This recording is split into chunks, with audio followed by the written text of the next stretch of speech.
श्री गणेशाय नमः। वक्रतुंड महाकाय सूर्यकोटि संप्रभा निर्विघ्नं कुरु मे देव सर्वकार्येषु सर्वदा।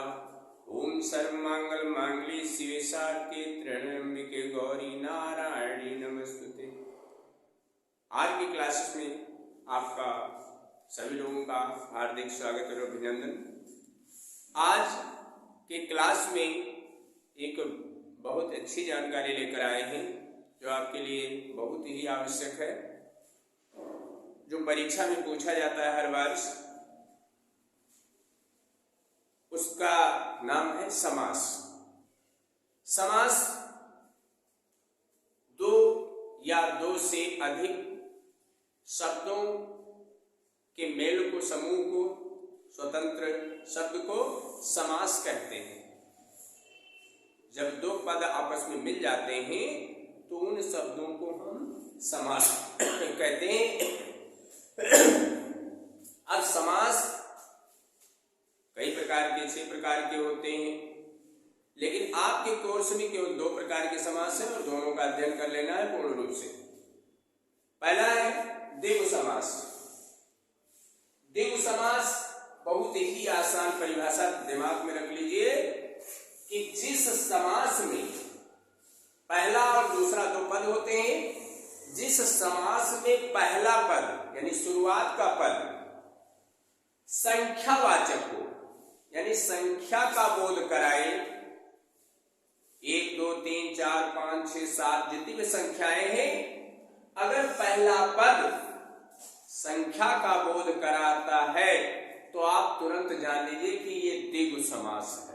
बस इतना समझना है आपको कि पहला पद हमें संख्यावाची मिल जाना चाहिए, तुरंत आप समझ जाए कि ये द्विगु समास है। और द्विगु समास का विग्रह भी कर सकते हैं आप, जैसे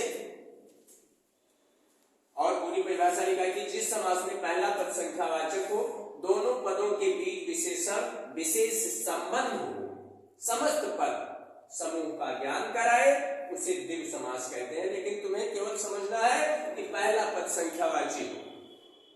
पहला पद अगर संख्यावाची मिलेगा तुरंत आपको आपके मन में आ जाना चाहिए कि यह द्विगु समास है। और द्विगु समास यहां जैसे देखिए शताब्दी लिखा है। शताब्दी, शत माने 100, शताब्दी यानी 100 वर्षों का समूह, 100 वर्षों का समूह। ये होता है समस्त पद और ये होता है विग्रह। कभी कभी विग्रह करने को आता है और समास का नाम लिखने के लिए भी आ जाता है, और कभी कभी केवल समास विग्रह के लिए। तो समस्त पद में शताब्दी है और विग्रह में 100 वर्षों का समूह अलग अलग। अब फिर है त्रिनेत्र।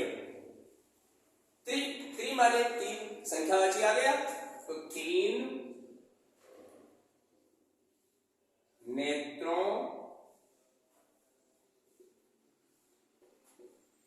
का समूह। 3 नेत्रों का समूह।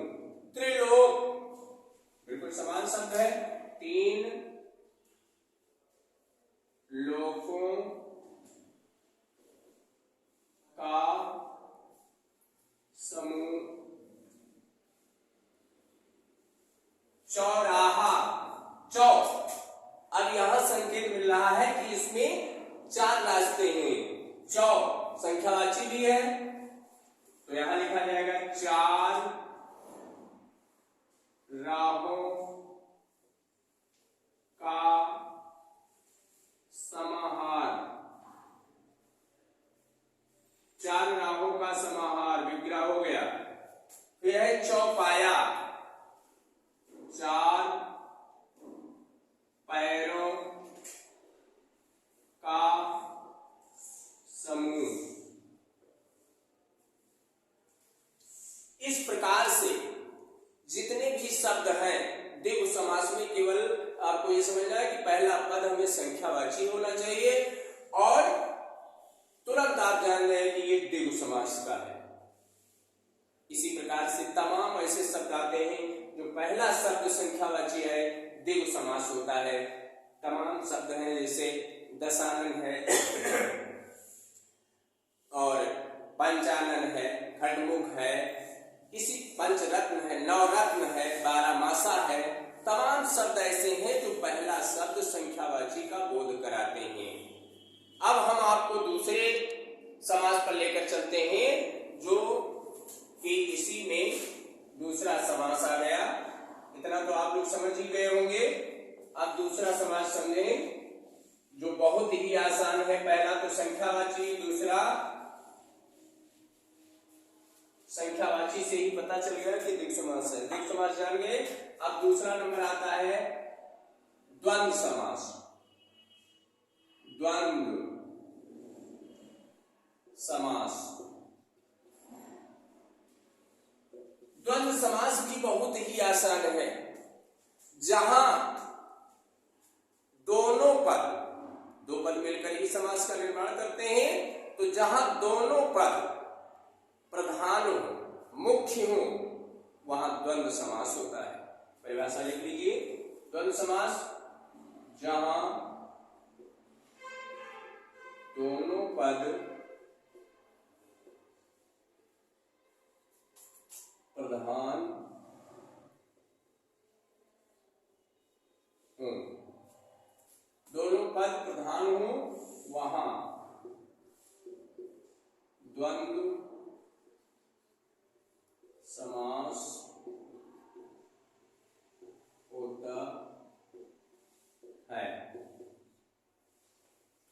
उदाहरण के तौर पर यहां लिखेंगे समस्त पद और यहां समास विग्रह।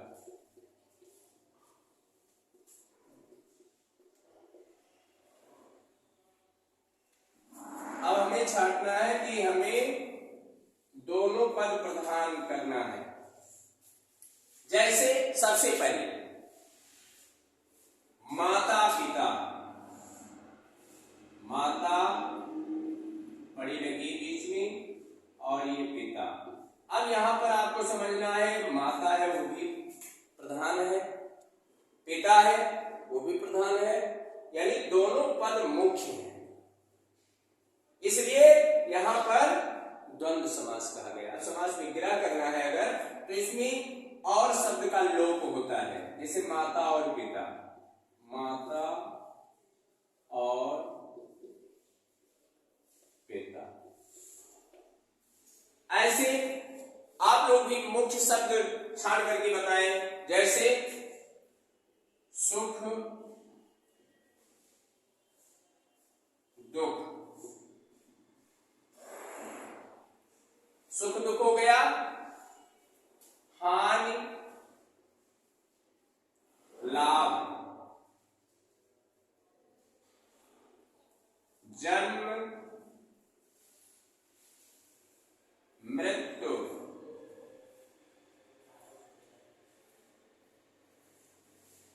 आय व्यय। तमाम शब्द ऐसे हैं जहां पर आप देखेंगे कि दोनों की प्रधानता हो, दोनों शब्द प्रधान हो, वहां पर द्वंद्व समास होता है। सुख दुख, यहां पर लिखेंगे सुख और दुख, ये समास विग्रह हो जाएगा।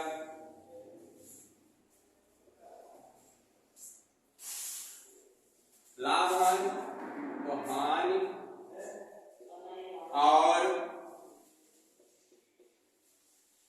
लाभ, जन्म और मृत्यु, आय और व्यय।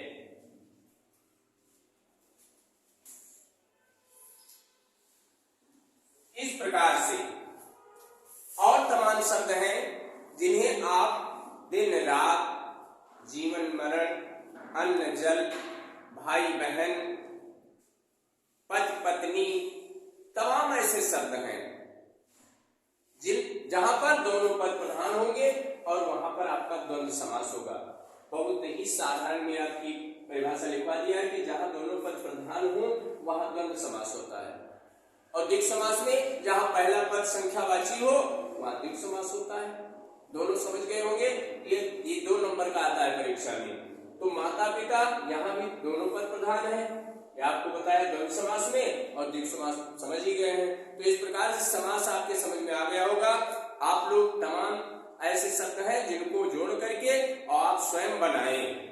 जैसे द्विग समास का उदाहरण भी बता दिया और द्वंद्व समास का भी बता दिया। आप अभ्यास करें, क्योंकि अभ्यास से ही विद्या आती है। इसलिए आप लोग द्विग समास और द्वंद्व समास का अभ्यास कर लेंगे और आप समझ भी गए होंगे। अब आज का क्लास यहीं तक। धन्यवाद। जय हिंद।